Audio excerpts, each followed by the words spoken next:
ശ്രീ ഗോപകുമാർ, കാട്ടാക്കട പ്ലാവൂർ ഹൈസ്കൂളിൽ സമരാനുകൂലികൾ നടത്തിയ ആക്രമണം അങ്ങും കണ്ടുകാണും. കൊച്ചുകുട്ടികളടക്കം വല്ലാതെ ഭയചകിതരാകുന്നു.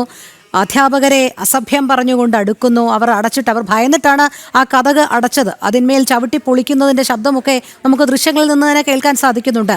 ഇങ്ങനെ ഒരു തരം ഗുണ്ടായിസം സ്കൂളിൽ അധ്യാപകർക്ക് മുന്നിലൊക്കെ കാഴ്ചവെക്കാനുള്ള അധികാരവും അവകാശവും ഒക്കെ ഇവർക്ക് ആരാണ് നൽകിയത് ഒരു പണിമുടക്കിന്റെ പേരിൽ? താങ്കൾ എങ്ങനെയാണ് ഈ സംഭവത്തെ വിലയിരുത്തുന്നത്? ഇന്ന് തിരുവനന്തപുരത്തെ കാട്ടാക്കട പ്ലാവൂർ സ്കൂളിലുണ്ടായ സംഭവം അങ്ങേയറ്റം ഞെട്ടിപ്പിക്കുന്ന ഒന്നാണെന്ന് തന്നെ ആദ്യമേ പറയാം. രാജ്യത്തെ സർക്കാരിനെതിരായിട്ട് അല്ലെങ്കിൽ കേന്ദ്ര സർക്കാരിനെതിരായിട്ട് ചില തൊഴിലാളി സംഘടനകള് പ്രഖ്യാപിച്ച ഒരു പണിമുടക്കാണെന്ന് നടക്കുന്നത്. 24 മണിക്കൂർ പണിമുടക്കാണ് തൊഴിലാളി സംഘടനകൾ പ്രഖ്യാപിച്ചത്. അത് പുരോഗമിക്കുന്നത്.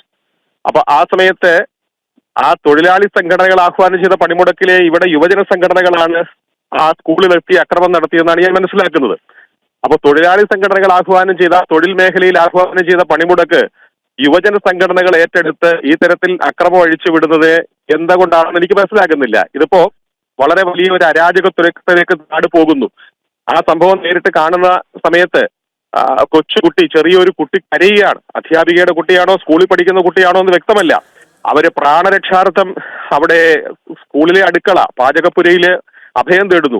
ആ അഭയം തേടുന്ന സമയത്ത് സ്കൂളിന്റെ വാതിൽ ചവിട്ടി പൊളിച്ചിട്ട് വീഡിയോ എടുക്കുകയാണ്. ഈ തരത്തില് കേരളത്തിൽ ഒരു അഴിഞ്ഞാടുന്ന സാഹചര്യം എങ്ങനെ സംജാതമായി എന്നുള്ളത് എല്ലാവരും നന്നായിട്ട് ആലോചിക്കേണ്ടതാണ്.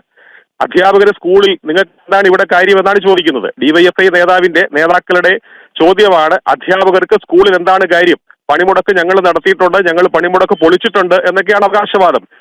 പണി മുടക്കാനുള്ള അവകാശം പോലെ തന്നെ ജോലി ചെയ്യാനുള്ള അവകാശവുമുണ്ട്. ജോലി ചെയ്യുന്നവർക്ക് സുരക്ഷിതത്വം ഒരുക്കേണ്ടത് നമ്മുടെ ആഭ്യന്തര വകുപ്പിന്റെയും പോലീസിന്റെയും കടമയാണ്. അങ്ങനെ തൊഴിൽ ചെയ്യാൻ തയ്യാറായി വിദ്യാലയങ്ങളിലും തൊഴിലിടങ്ങളിലും വരുന്ന ആളുകൾക്ക് സുരക്ഷയോടുകൂടി അല്ലെങ്കിൽ അവർക്ക് സുരക്ഷിതത്വത്തോടുകൂടി ജോലി ചെയ്യാനുള്ള സാഹചര്യം ഒരുക്കേണ്ട ഒരു സാഹചര്യം കേരളത്തിലില്ല. ആഭ്യന്തര വകുപ്പ് ഇന്നലെ നമ്മൾ കണ്ടു, സർവകലാശാലയിൽ സമരക്കാരെ കൈപിടിച്ച് പോലീസ് കയറ്റി കൊടുക്കുകയാണ്. സർവകലാശാല അടിച്ചു തകർക്കാൻ വന്ന വിദ്യാർത്ഥികളെ പോലീസുകാർ കൈപിടിച്ച് ഉയർത്തി കൊടുക്കുന്നു. അതേപോലെ ഇവിടെയും തൊഴിലാളി സംഘടന ആഹ്വാനം ചെയ്ത പണിമുടക്ക് തൊഴിലാളി മേഖലയിൽ പരാജയപ്പെട്ടു എന്ന് ബോധ്യമായപ്പോ ആ പാർട്ടിയുടെ ആഭിമുഖ്യമുള്ള ആളുകൾ നാട്ടിലിറങ്ങി തെരുവ് ഗുണ്ടകളെ പോലെ പെരുമാറുകയാണ്. യാതൊരു മനസാക്ഷിയുമില്ലാതെയാണ് അവിടെ ആ സമരക്കാര് അല്ലെങ്കിൽ സമരത്തിന്റെ പേരിൽ അവർ വന്നവര് പെരുമാറിയത്. ഒരു ചെറിയ കുട്ടി പ്രാണരക്ഷാർത്ഥം അലമുറയിട്ട് കരയുന്ന സമയത്ത് അവർക്ക് തിരിഞ്ഞു പോകാനുള്ള ഒരു മനോഭാവം തോന്നിയില്ല. സ്ത്രീകളാണ് അവിടെ കൂടുതൽ ഉണ്ടായിരുന്നത്, അധ്യാപികമാരാണ്. അവർ പ്രാണരക്ഷാർത്ഥം സ്കൂളിന്റെ പാചകപ്പുരയിൽ അഭയം തേടിയ സമയത്ത് അത് ചവിട്ടി പൊളിക്കാൻ കാണിച്ച ആ മൃഗീയത അല്ലെങ്കിൽ ആ അക്രമ സ്വഭാവത്തെ കേരളം ഒന്നടങ്കം നിന്ന് അപലപിക്കണം. എനിക്ക് തോന്നുന്നു കേരളത്തിൽ പല സ്ഥലങ്ങളിൽ നടന്നിട്ടുണ്ട്. ഇപ്പൊ കൊല്ലം ജില്ലയിലെ നെടിയവളയില് ഇന്ന് അധ്യാപകരെ ജോലി ചെയ്യാൻ തയ്യാറായി വന്ന സമയത്ത് അവരെ പൂട്ടിയിട്ടു. അതുമാത്രമല്ല ശ്രീ PS ഗോപകുമാർ, ഈ സമരാനുകൂലികളുടെ കൂടെ ഒരു സ്ത്രീ വന്നിരുന്നു. അവർ എത്രമാത്രം അസഭ്യം കലർന്ന ഭാഷയിലാണ് ഈ അധ്യാപകരോടും അവിടെ ഉണ്ടായിരുന്ന ആ സ്ത്രീ ജീവനക്കാരിയോടും സംസാരിക്കുന്നത് എന്നുള്ളത് കൂടി കേൾക്കണം. നമുക്കത് പറയാൻ കഴിയുകയില്ലല്ലോ. ഒരു പക്ഷേ ആ ദൃശ്യങ്ങളിൽ നിന്ന് വ്യക്തമായതാണ്. അങ്ങ് ഏറ്റവും മോശമായ പദപ്രയോഗമാണ് ആ സ്ത്രീ നടത്തുന്നത്. ആ കുഞ്ഞ്, താങ്കൾ പറഞ്ഞതുപോലെ ആ കുഞ്ഞ് അതിനുള്ളിൽ വല്ലാതെ ഭയന്ന് കരയുകയാണ്, എന്ത് ചെയ്യണമെന്നറിയാതെ. അത്രമാത്രം ശബ്ദമാണ് ആ വാതിൽ ഇടിച്ച് പൊളിക്കാൻ വേണ്ടി അവർ ശ്രമിക്കുമ്പോൾ ഉണ്ടാകുന്നത്. എന്തിനാണ് ഇത്ര അധികം ഭയാനകമായ സാഹചര്യങ്ങൾ ഇവർ സൃഷ്ടിക്കുന്നത്? ഇതൊരു ജനാധിപത്യ വ്യവസ്ഥിതിയിൽ പോകുന്ന ഒരു രാജ്യമല്ല. ഇവരെന്താണ് ഈ കാണിക്കുന്നത്?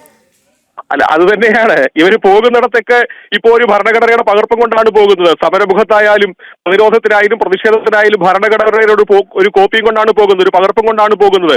സമയം കിട്ടുമ്പോൾ ഇതൊന്ന് വായിച്ചു നോക്കിയാൽ അവരുടെ ഈ ഇപ്പോഴത്തെ പ്രവർത്തന രീതികൾ ഒട്ടും ജനാധിപത്യത്തിനോ അല്ലെങ്കിൽ ഭരണഘടനയ്ക്കോ അനുസൃതം അല്ല എന്നവർക്ക് മനസ്സിലാവും. പക്ഷെ ഇതൊന്നും വായിക്കുന്നില്ല. വെറും ഉപകരണങ്ങളായിട്ട് ഇതിനെയൊക്കെ മാറ്റുന്നതിന്റെ ദുരന്തമാണ് കേരളം ഇന്ന് അനുഭവിച്ചുകൊണ്ടിരിക്കുന്നത്. ഈ എന്താ പറയുക, അണയാൻ പോകുന്ന ദീപം ആളിക്കത്തുമെന്ന് പറയുന്നത് പോലെ തന്നെ സമസ്ത മേഖലയിലും ജനം പ്രകോപിതരാണ്. അല്ലെങ്കിൽ ജനം അസംഘടിതരായിട്ടുള്ള മേഖലയിലായാലും സംഘടിത മേഖലയിലായിട്ടുള്ള ജനങ്ങളായാലും അസംതൃപ്തരാണ്. അപ്പൊ ആ അസംതൃപ്തരായിട്ടുള്ള ജനങ്ങളെ ഭീഷണിപ്പെടുത്തി തങ്ങൾക്കൊപ്പം നിർത്താനുള്ള ഒരു അവസാന ശ്രമം എന്നുള്ള നിലയിലാണ് ഇത്തരം ഭീഷണികളെയും ആക്രമണങ്ങളെയും നോക്കി കാണാൻ കഴിയുക. ശരി, വളരെ നന്ദി ശ്രീ PS ഗോപകുമാർ.